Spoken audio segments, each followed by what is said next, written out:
উত্তরবঙ্গে ত্রাণ বিলি করতে গিয়ে হেনস্থার শিকার আরও এক বিজেপি বিধায়ক। কুমারগ্রামের বিজেপি বিধায়ক মনোজ ওরাও তিনি বিক্ষোভের মুখে পড়েন।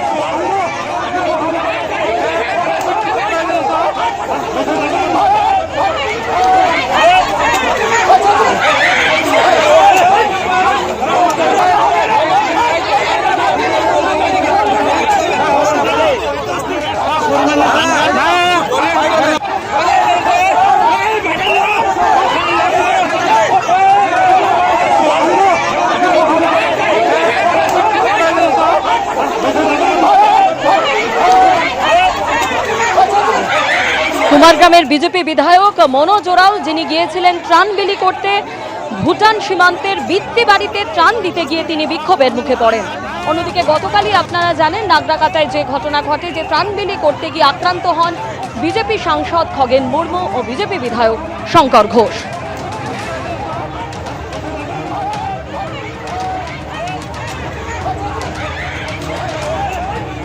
দেখছেনই তো এখানকার তৃণমূলের অন্তর্ভুক্ত গুটি কয়েক তৃণমূলের তারা আটকানোর চেষ্টা করছে।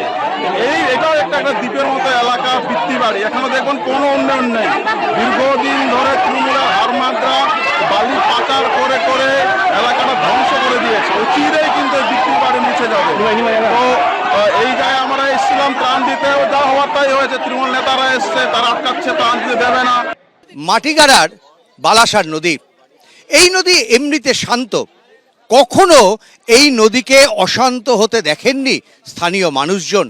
কিন্তু একদিনের বৃষ্টিতে ভয়ঙ্কর রূপ নেয় এই নদী, পাড় ভাঙতে শুরু করে, নদীর গতিপথ পুরোপুরি পরিবর্তন হয়ে যায়। যেখানে দেখা যাচ্ছে এখন জল বয়ে যাচ্ছে, এখানে ছিল পরপর কয়েকটা ঘর, সবকটা ঘর এখন বিলীন হয়ে গেছে নদীর গহ্বরে। এখন এর কোনো অস্তিত্ব নেই। এমনকি যেভাবে পাড় ভাঙতে শুরু করেছে, তাতে এই যে বাড়িগুলো এখনো পর্যন্ত প্রায় ঝুলন্ত অবস্থায় রয়েছে, এই বাড়িগুলো একটাও যে আস্ত থাকবে না তাতে কোনো সন্দেহ নেই। ভয়ঙ্কর অবস্থা গোটা গ্রাম জুড়ে, রীতিমতন আতঙ্ক তৈরি হয়েছে। কারণ নদী কতদূর পর্যন্ত গ্রাস করবে তা কিন্তু বুঝে ওঠা সম্ভব হচ্ছে না স্থানীয় বাসিন্দাদের। নদীটা ছিল ওই পাশ দিয়া, আর এই নদীটা ভাঙতে ভাঙতে এইদিকে চলে এসেছে, ঘরগুলো শেষ, একদম ধুলোর মিশে গেছে। মানে কদিনের মধ্যে চলে আসে? একদিনের মধ্যে চলে এসেছে, এক রাতের মধ্যে শেষ। মানে এক রাতের মধ্যে নদী এতখানি তার বাঁক ঘুরিয়ে নিল। হ্যাঁ, একদম এমন বৃষ্টি, একবারে মানে বলেন না, একবারে ভুল ভন করি, মানে ভাড়াম ভাড়াম করে চলে গেছে, একদম ভয়ঙ্কর চলে গেছে ওদিকে। এখানে থাকার মতো ওদিকে নাই, এমন পরিস্থিতি বলেন না। এই নদী ভয়ঙ্কর, বিশাল ভয়ঙ্কর। সরকার কোনো এখানে কোনো ক্যান দেয় না, সরকার যে আছে না কোনো ক্যান নেয় আমাদের দিকে। এই যে আমাদের গরিবের জন্য কোনো ক্যান নেয় না। একদিনের বৃষ্টিতে নদী যেভাবে গতিপথ পরিবর্তন করেছে তা কিন্তু স্থানীয় মানুষদের কাছে রীতিমতন আতঙ্কের। তার কারণ যেভাবে নদীর পাড় ভাঙছে, তাতে করে মাঝ নদীতে ছিল বসবাস বাড়িঘর, সেগুলো সব তলিয়ে গেছে। আর যেভাবে ক্রমশ নদী এগিয়ে আসছে গ্রামের দিকে, তাতে আগামী দিনে এই গ্রামের কি চেহারা হয়, আদৌ এই গ্রামের কোনো অস্তিত্ব থাকে কিনা, সেটাই কিন্তু গ্রামবাসীদের কাছে এখন সবচাইতে বড় প্রশ্ন। ক্যামেরায় দীপ্তেন্দু সিংহর সঙ্গে উজ্জ্বল মুখোপাধ্যায়, এবিপি আনন্দ, মাটিগাড়া। এটাই হচ্ছে হলং নদী। এই হলং নদী একেবারে জলদাপাড়া যে অভয়ারণ্য রয়েছে, জলদাপাড়া অভয়ারণ্যের ধার ঘেঁষে বয়ে যাচ্ছে। এই হলং নদীর ওপরে যে ব্রিজ রয়েছে, যে ব্রিজটা একেবারে সরাসরি জলদাপাড়া ট্যুরিস্ট লজ যেটা রয়েছে, অর্থাৎ পর্যটন দপ্তরের যে ট্যুরিস্ট লজ, সেই ট্যুরিস্ট লজে যাওয়ার যে রাস্তাটা, একটা কাঠের সাঁকো ছিল, সেই কাঠের সাঁকোকে একেবারে ভাসিয়ে নিয়ে গিয়েছে। তুমি দেখতে পাবে যে কাঠের সাঁকো এই মুহূর্তে আর নেই। জলদাপাড়া ট্যুরিস্ট লজ সোজাসুজি সেই ট্যুরিস্ট লজে যাওয়ার যে কাঠের সাঁকো, সে জলের তোরে ভেসে গেছে। এটা যেমন ভেঙেছে, তার পাশাপাশি এই হলং নদী জঙ্গলের মাঝ বরাবর যখন যাচ্ছে হলং বাংলো, যেটা কিছু কয়েক মাস আগে পুড়ে গিয়েছিল, সেই হলং বাংলোর কাছে আরেকটি সেতু রয়েছে হলং নদীর ওপর, সেই সেতুও কিন্তু ক্ষতিগ্রস্ত হয়েছে, সেই সেতুও কিন্তু ভেঙে গিয়েছে। ফলে এরকম জায়গায় জায়গায় জলদাপাড়া অভয়ারণ্যের ভেতরে ক্ষতি হয়েছে। জঙ্গলের ভেতরে অনেক দূর পর্যন্ত নদীর জল চলে গিয়েছিল, ফলে জঙ্গলও ক্ষতিগ্রস্ত হয়েছে জায়গায় জায়গায়। টুরিস্ট লজে যাওয়ার যে জায়গা বা টুরিস্ট লজে যাওয়ার যে সাঁকো রয়েছে, সেই সাঁকো কিভাবে মেরামত করা যায়, কি করণীয়, এই সমস্ত বিষয়ে পরিদর্শন করা হচ্ছে। এটা পর্যটন দপ্তরের যারা ইঞ্জিনিয়াররা রয়েছেন, সেই পর্যটন দপ্তরের যারা ইঞ্জিনিয়ার তারা এসেছেন, পিডব্লিউডির সাথেও কথা বলা হচ্ছে কিভাবে এই সাঁকো মেরামত করা সম্ভব সেটা। কিন্তু এই পরিস্থিতি যে কতটা ভয়ঙ্কর সেটা আমি দেখাবো। যারা সাধারণ মানুষ, তুমি দেখতে পাবে কোলে শিশুকে নিয়ে মা দড়ির সাহায্যে এখানে নদী পার হচ্ছে, দড়ি ধরে ধরে তিনি নদী পার হচ্ছেন, কোলে সন্তান রয়েছে।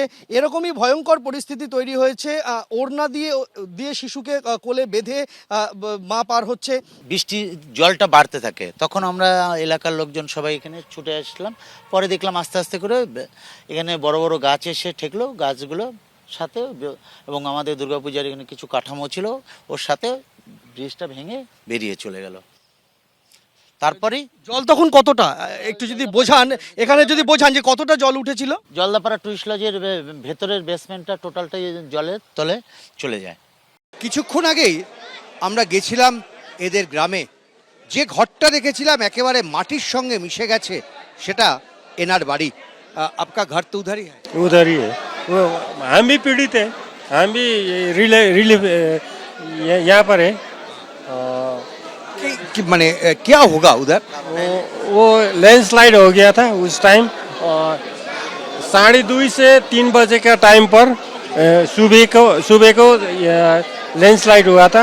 उस टाइम क्या वो टॉस का वो जो फॉग होता है ना, फॉग लाइट, टॉस लाइट, वो जमीन नहीं देखता था उस टाइम।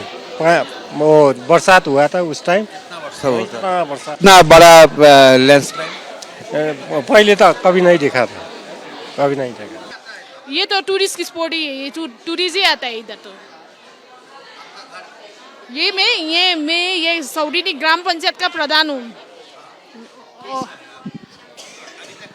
अभी तो सभी आके आश्वासन देके ऐसे करके, मगर हमको चाहिए इन लोग का शिफ्टिंग पुनर्वास, जो सुरक्षित जगह में एक घर चाहिए सभी लोग का, और यही हमारा सरकार से एक मांग है।